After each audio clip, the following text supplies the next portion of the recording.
തിരുവാഭരണ മോഷണ കേസിൽ ആലപ്പുഴ മാന്നാറിൽ ക്ഷേത്രം മേൽശാന്തിയെ അറസ്റ്റ് ചെയ്തു. ശാന്തിയെ ചുമതലയിൽ നിന്ന് മാറ്റിയപ്പോൾ നടത്തിയ കണക്കെടുപ്പിലാണ് ഈ കളവ് കണ്ടുപിടിച്ചത്.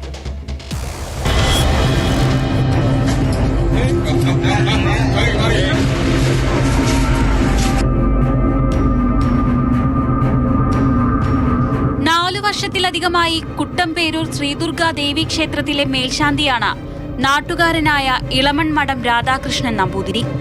മേൽശാന്തിയെ മാറ്റണമെന്നാവശ്യപ്പെട്ട് നാട്ടുകാർ റിസീവർക്ക് പരാതി നൽകിയിരുന്നു. ശാന്തിയെ മാറ്റാൻ കോടതി അനുമതി നൽകി. ചുമതലയിൽ നിന്ന് ഒഴിവാക്കുന്നതിന്റെ ഭാഗമായി മേൽശാന്തിയുടെ പക്കലുണ്ടായിരുന്ന തിരുവാഭരണങ്ങൾ നാട്ടുകാരുടെ സാന്നിധ്യത്തിൽ പരിശോധിച്ചു. 1 പവന്റെ മാല കുറവുണ്ടെന്ന് കണ്ടെത്തി. രാധാകൃഷ്ണൻ നമ്പൂതിരിയെ ഫോണിൽ ബന്ധപ്പെട്ടപ്പോൾ മാല കൈവശമുണ്ടെന്നും 2 ദിവസത്തിനകം മടക്കി നൽകാമെന്നും മറുപടി നൽകി. തുടർന്ന് നാട്ടുകാർ ബഹളം വച്ചു. പോലീസ് എത്തി. മുഴുവൻ ആഭരണങ്ങളും ഒറിജിനൽ ആണോ എന്ന് പരിശോധിക്കണമെന്ന നാട്ടുകാരുടെ ആവശ്യം അംഗീകരിച്ചു.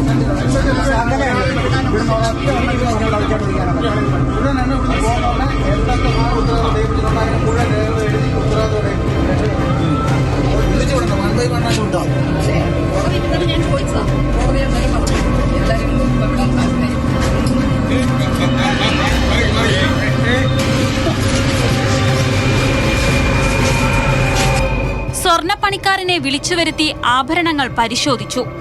2 താലികൾ മുക്കുപണ്ടമാണെന്ന് കണ്ടെത്തി. തുടർന്ന് രാധാകൃഷ്ണൻ നമ്പൂതിരിയെ കസ്റ്റഡിയിലെടുത്തു. മാല വിറ്റെന്നും താലികൾ പണയം വെച്ചു എന്നാണ് പ്രതിയുടെ മൊഴി. മേൽശാന്തിയെ കോടതി റിമാൻഡ് ചെയ്തു.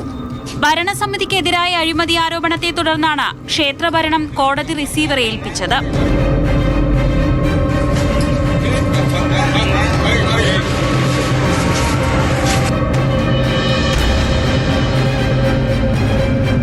മാതൃഭൂമി ന്യൂസ്, ആലപ്പുഴ.